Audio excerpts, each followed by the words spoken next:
Make up mine. Fight.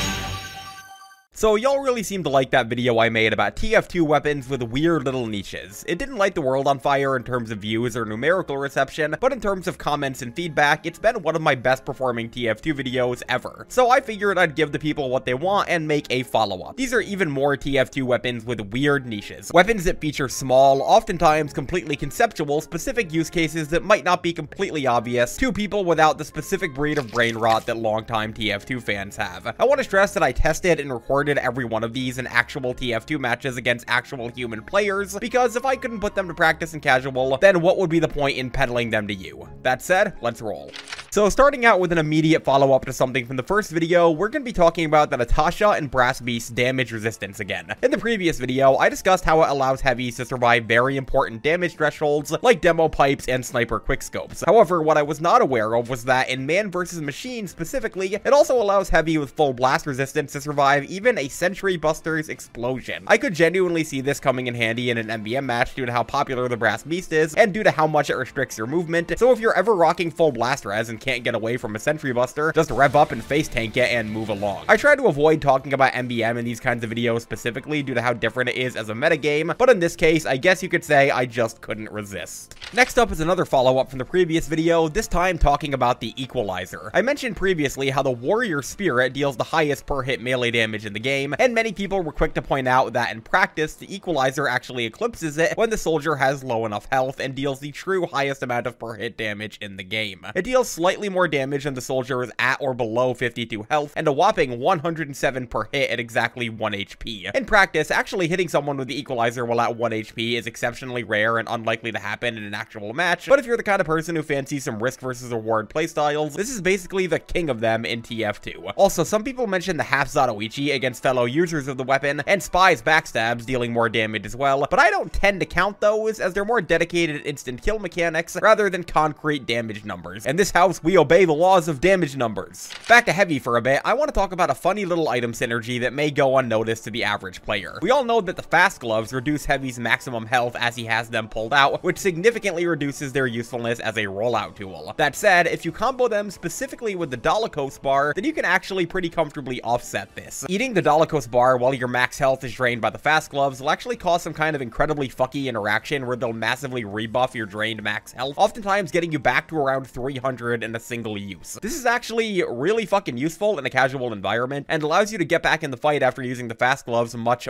sooner. I do not possess the TF2 YouTuber technical know-how to tell you what's actually happening here on a code level, but I'd imagine it has something to do with both weapons directly interacting with heavy's max health value. Either way, it's really cool and surprisingly helpful. It's like the best way to get use out of the Dolichos bar, unironically.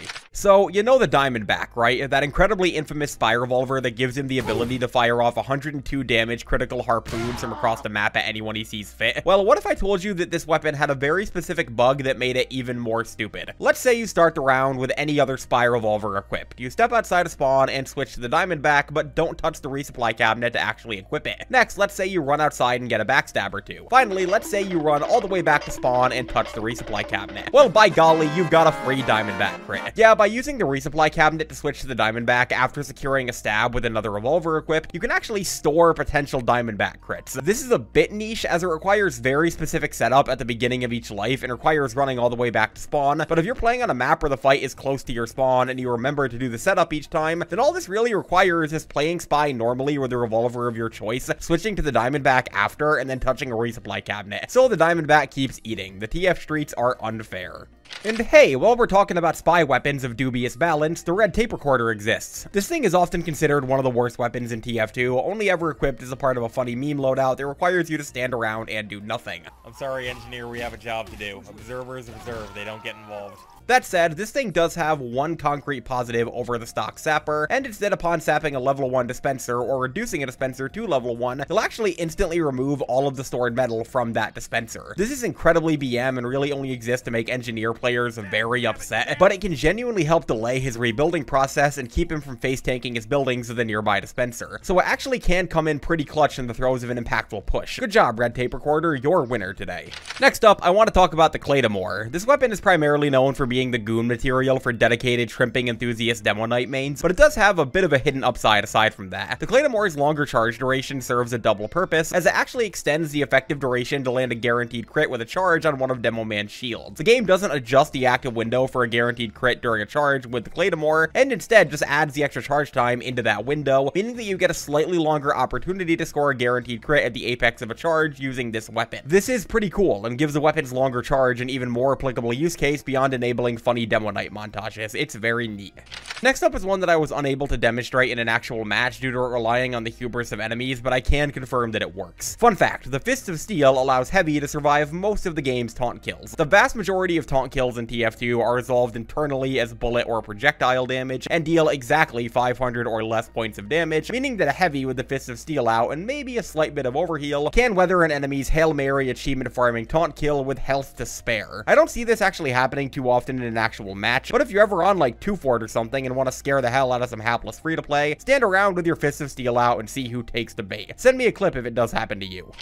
Now, if you'll let me, I want to correct a very controversial mistake from some of my previous videos. I've talked a few times about the Force of Nature's knockback enabling some very silly third jump movement tech, but I actually wasn't aware at the time that this isn't how you're supposed to use it. No, the true best way to use the fan is to look down at precisely a 45-degree angle, viewable with this console command, and jump and shoot at the same time. This grants Scout significantly more height and distance than can be achieved with even a double jump into a Force of Nature jump, and while I don't consistently see myself doing it without coords on screen, due to the extremely strict angle required, I at the very least owed it to Force of Nature fans to make up for my mistake and mention it. So now you guys can rest easy knowing that I know how to use the Force of Nature. Now leave me alone. And while we're still on Scout weapons, did you know that Scout can be a shark? Yes, not unlike Pyro, Scout 2 can be an underwater man-eater, specifically with the Atomizer. This weapon features a funny mechanic to always mini-crit when the player is airborne, and due to what I can only assume is an oversight, will also always mini-crit when the player is underwater without their feet touching the bottom. This is actually pretty difficult to perform in practice, as there aren't a lot of TF2 maps that feature water deep enough to both completely submerge yourself while also not having your feet touch the ground, but on like Well or Lakeside, you can take up the mantle of the Great Bostonian Megalodon. Also have some funny jousting matches with Pyro Sharks. This is like a totally pointless little stat they added to begin with, so the fact that it doesn't work properly is very funny to me.